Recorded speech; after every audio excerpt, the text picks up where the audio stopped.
Salut tout le monde, bienvenue sur Emitsu Retro. Au moment où je tourne cette vidéo, il est 2 heures du matin. Je viens de terminer le visionnage de My Hero Academia Movie 3, Hero World Mission. Et ce film est une tuerie. Alors on va en parler un peu. Je voulais en parler direct. Avant de parler du scénario, le problème c'est de parler du scénario sans spoiler, c'est toujours un peu compliqué. Donc en gros, si je devais résumer le scénario à l'extrême, euh, un groupe terroriste d'envergure mondiale a développé une arme chimique qui pousse l'évolution des pouvoirs au point que ceux qui sont contaminés perdent le contrôle et en meurent. Et suite à un attentat dans une grande ville, où ils ont fait péter leurs bombes chimiques, ils ont tué énormément de monde, les héros du monde se rassemblent pour attaquer les 25 sites connus du groupe terroriste, donc répartis à travers le monde, d'où World Mission. Et bien sûr, nos héros de la classe héroïque suivent les héros chez qui ils sont en stage dans cette mission pour désamorcer attaquer les branches, désamorcer les bons, enfin bref, un truc mondial. Je ne vais pas en parler plus du scénario, ça serait spoiler. Ce film, comment expliquer? Il y avait le 1, que j'ai trouvé le combat de fin du premier film, je ne m'en lasse pas, je peux le regarder en boucle. Le 2 qui pour moi ne devrait pas exister puisque c'est une aberration scénaristique, surtout avec ce qu'on sait maintenant sur le One for All, on se rend bien compte que ce qui se passe dans le 2 est complètement impossible. Alors que le 1 était crédible dans le sens qu'on le voyait très bien s'insérer dans la trame de l'histoire. Et le 3, c'est pareil. On voit très bien le 3 s'insérer dans la trame de l'histoire. Ça se situe quand Deku, Bakudo et Shoto sont tous les trois ensemble chez Endeavor. Et que Deku a éveillé son deuxième pouvoir du fouet noir. Voilà, ça vous situe à peu près la période. Et oh putain, il est génial. Franchement, je l'ai adoré. Il fait 1h45, ce qui est pas excessif. Hein, on est plus dans la moyenne des films quand même. Il y a plusieurs combats. Les combats sont énormes, démentiels. Imaginez-vous un combat aérien dynamique. C'est déjà énorme.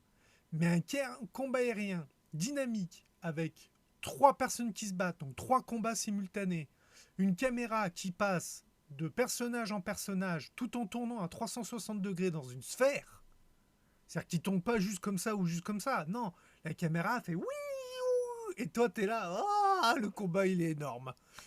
Automatiquement, le combat de fin, il est il est juste magnifique, il est énorme aussi, et forcément, t'attends le fameux plus ultra qui va t'amener au truc final qui est là, qui est. Ah t'es là, qui est énorme. Et d'ailleurs, c'est une chose que je voudrais te dire, une particularité de My Hero Academia. My Hero Academia est un shonen de super-héros. Donc, dans une époque où on est abreuvé d'œuvres basées sur les super-héros, entre les adaptations Marvel, les séries télé, les comics, les mangas, du super-héros, on en bouffe, on en bouffe, on en bouffe. Et on a dans le shonen, donc dans le manga de baston pour jeunes garçons, parce que c'est ça que veut dire shonen, manga, on a vraiment la caractéristique qui est devenue un cliché, qui est le héros qu'on prend plein la gueule et qui se relève à la fin, le pouvoir de l'amitié qui te fait te relever, le dépassement de soi. Il y a toutes ces choses-là qui, avec le temps, sont devenues clichés et des références. My Hero Academia a réussi à les assembler sous le nom Plus Ultra.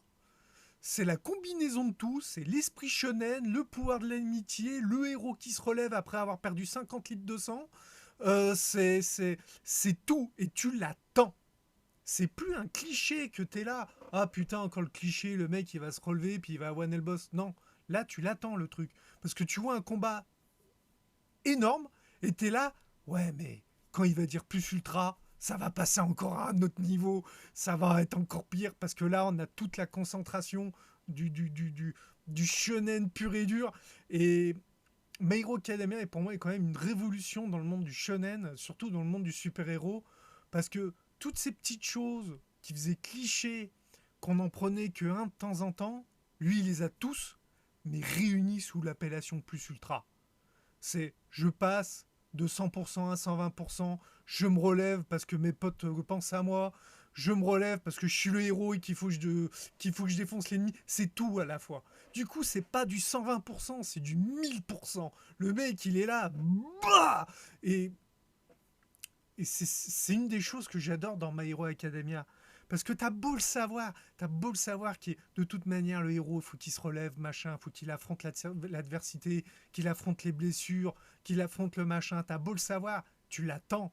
T'attends le moment où il va se relever et qu'il va lancer une attaque en disant plus ultra et qu'il va y aller à fond comme un dingue. Et ce film, il est, bah, il est énorme à ce niveau-là parce qu'en plus, on n'a pas que des coups, on n'a pas que Midoriya, on a les autres aussi qui se dépassent avec des attaques de malades, mais des trucs, tu te dis, hey, les mecs, vous êtes des héros, vous n'êtes pas censés tuer le méchant. Et heureusement qu'ils te font voir que le méchant est pas mort parce que quand tu vois l'attaque qu'ils font, t'es là, t'es. Non, mais tu l'as désintégré là, c'est pas possible. C'est non, non, il est vivant, il est juste KO. Ah non, parce qu'est-ce que tu lui as mis dans la gueule Putain, merde, il devrait être mort le mec, il devrait être désintégré. Non, ce film est énorme.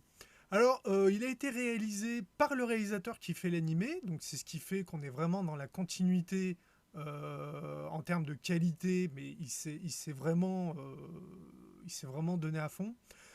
Si je devais donner un défaut à ce film, ça serait pour l'auteur. Parce que là, j'ai envie de dire à l'auteur, t'as vu ce qu'il a fait le mec là, dans son film? Ouais. Comment tu vas faire dans ton manga pour faire mieux en termes de combat final? Parce que là, le combat final qu'ils viennent de faire dans le film, ben, va falloir que tu m'expliques comment tu vas faire dans le manga pour faire mieux que ça, hein, parce que c'est juste énorme. Alors, en fait, si, il va pouvoir, parce que automatiquement, le combat final de Deku, il aura tous les pouvoirs du One for All, et pas juste deux, comme là dans le film. Mais t'es là, j'ai eu un moment que je me suis dit, j'étais tellement hypé que j'étais là. Non, mais mec, comment tu vas faire pour finir le manga là? Parce que là, le film, il t'éclate. Et non, ce film est génial. D'ailleurs, en parlant du manga, l'auteur a annoncé il y a quelques mois qu'il restait à peu près un an de publication, pour ceux qui suivent la prépublication. Donc, comme ça fait déjà quelques mois, il reste entre 30 et 40 chapitres, je pense, à l'heure actuelle. Sinon, il y a une chose que, voilà, si je dois encore parler de ce film, il y a une chose que j'ai pas compris. Alors, faut savoir, j'ai regardé le film en anglais. Je précise, je n'ai pas vu une version française. Je suppose que ADN, qui a les droits de My Hero Academia, diffusera le film au moins en sous-titré français, voire peut-être en VF. Et je l'ai vu donc en sous-titré anglais.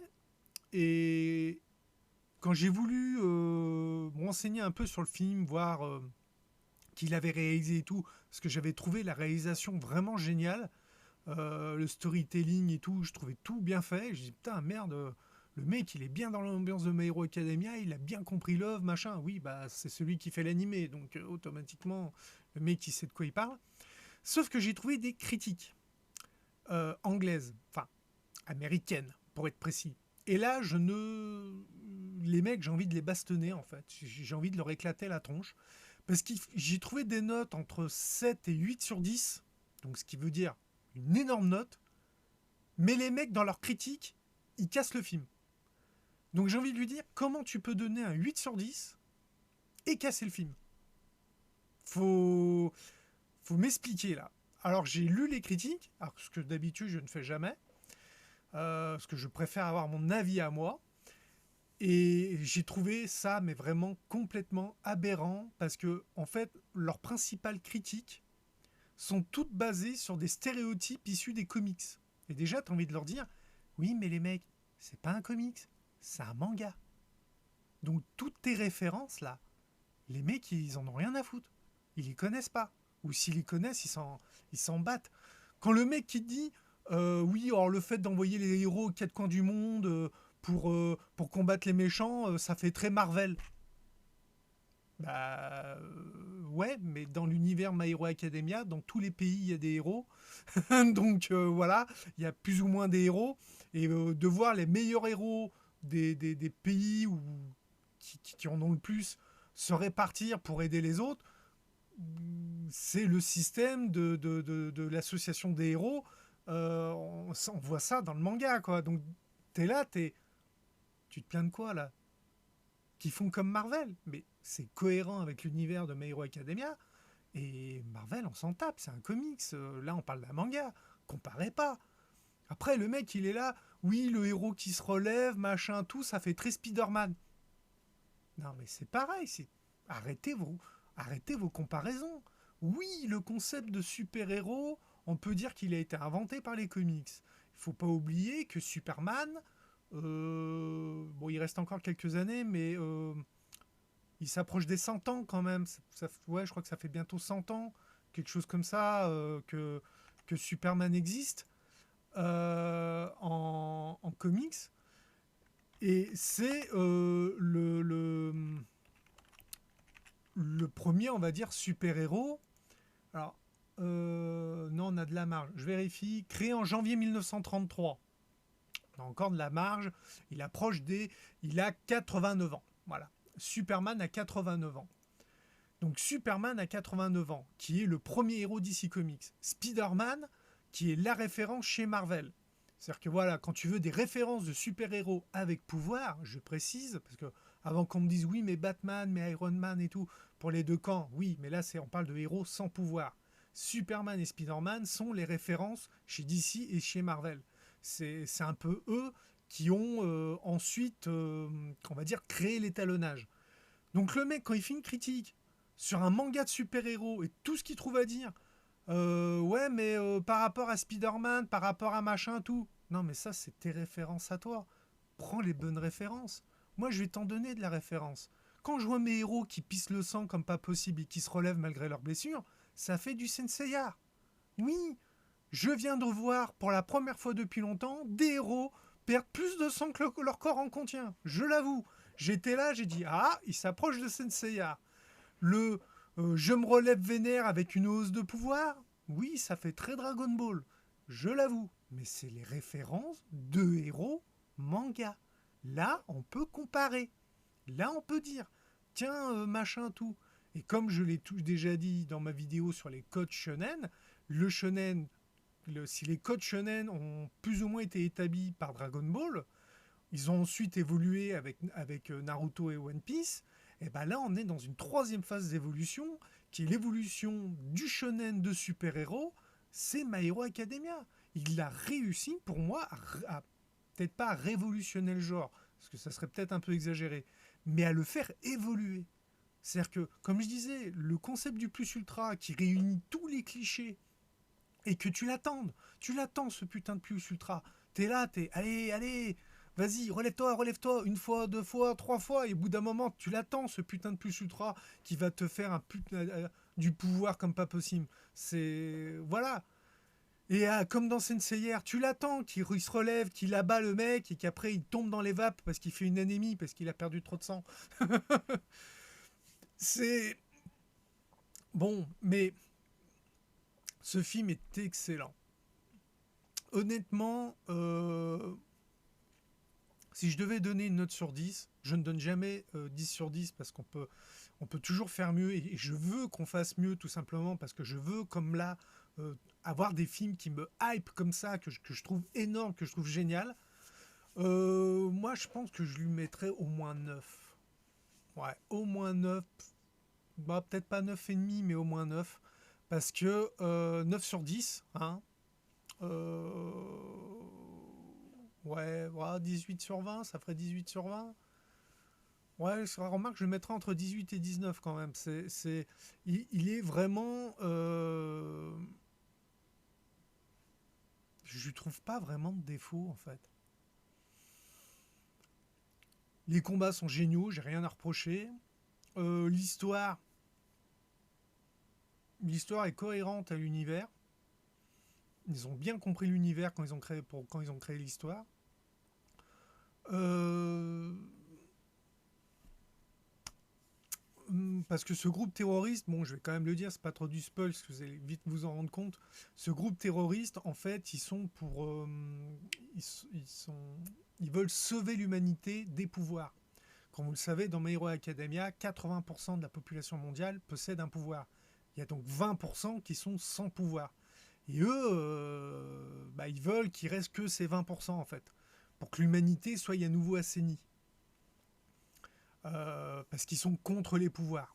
C'est marrant parce que tu as d'un côté All for One qui lui veut dominer le monde par le biais des pouvoirs, et tu as ce groupe terroriste qui eux veut éradiquer les pouvoirs pour remettre un genre humain sain. Et je trouve ce contraste euh, pertinent parce que effectivement, quand tu as une minorité qui se sent bafouée, limite un peu mis à l'as, parce que quand Deku avait pas de pouvoir au début de l'histoire, tu vois bien que plus il grandissait et qu'il avait pas de pouvoir, plus il était mis à l'écart. Et du coup, parce que maintenant, avoir un pouvoir, c'est normal. C'est de pas en avoir qui est pas normal dans cet univers. Donc, d'avoir un groupe terroriste, limite secte, qui prône une pureté d'espèce, parce qu'on parle d'espèce humaine, hein, pureté raciale, ça irait pas. Moi, je trouve ça complètement cohérent avec l'univers. Ils ont bien tourné le truc. Après, dans les reproches qu'il y avait, ils font oui, on n'en sait pas assez sur le méchant, de pourquoi il fait ça, machin. Si, c'est expliqué pendant le combat. Il fait ça parce que, je vais pas le dire, mais c'est expliqué. Pendant qu'il se bat contre des coups, il a, on va dire, comme des pensées, des micro-flashbacks, et on comprend pourquoi il fait ça. Et quand tu connais l'univers de My Hero Academia, tu dis, ouais, forcément, ok, c'est logique.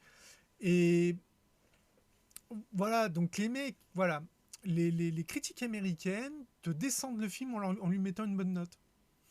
Et leurs critiques sont basées sur des références comics. Donc, non, comparer ce qui est comparable, voilà. Voilà, c'est quand je dois comparer un manga shonen, je le compare avec des mangas shonen. Je le compare pas avec des comics de la BD franco-belge ou même avec un shoujo ou un seinen. Non, faut rester dans faut comparer ce qui a des bases ensemble. Et il faut prendre aussi en fait le compte que le Japon, ils ne font pas pour l'international, ils font pour eux. Ce qui se passe dans le reste du monde, c'est pas leur préoccupation. Ils font pour eux. Donc du coup, quand tu leur dis ah ouais mais ça ressemble beaucoup à ce qu'on fait chez nous. Ah bon? Je suis pas au courant. Moi ce qui se passe chez vous, je m'en bats les couilles. C'est voilà. Il faut pas oublier que les Américains connaissent Dragon Ball depuis euh, 98. C'est-à-dire qu'en gros, quand Dragon Ball a commencé aux États-Unis, il se terminait en France. Pour vous dire. Dragon Ball Z. C'est-à-dire quand Dragon Ball Z, c'est simple, quand Dragon Ball GT, on avait même fini Dragon Ball GT en France, qu'aux États-Unis il commençait Dragon Ball. Donc t'as envie de leur dire, oui, automatiquement, si vous commencez à comparer du manga avec du comics, vous allez dire, ah ouais, mais ça ressemble à ça, ça ressemble à ça, ça ressemble à ça. Bah oui, mais les mecs, le concept de super-héros, c'est le comics américain qui l'a inventé. Donc automatiquement, il y a des bases, il y a des trucs. Hein. Un grand pouvoir, une grande responsabilité, c'est la phrase fétiche de Spider-Man. Stanley, quand il a écrit ça, c'est resté ancré de. Ah ben, quand tu crées un super-héros et que c'est un jeune qui se retrouve avec des pouvoirs, faut l'éduquer en lui disant t'as des pouvoirs donc t'es responsable. C'est voilà quoi, parce que on est formaté par Spider-Man à cause de ça. Et moi les mecs j'ai envie de leur dire non mais comparez pas, non. Non, moi, ce que j'ai vu du Dragon Ball, j'ai vu du Senseiya, j'ai vu peut-être un peu de One Piece aussi, mais voilà, j'ai vu des trucs un peu de Naruto dedans parce que ils utilisent les mêmes codes et que c'est les codes shonen et puis voilà. Et après j'ai vu le pas, ça c'est que chez moi, c'est que du My Hero Academia, plus ultra. Allez, je vous dis à bientôt. Si vous avez l'occasion de regarder ce film, regardez-le. Il est génial. Et plus ultra.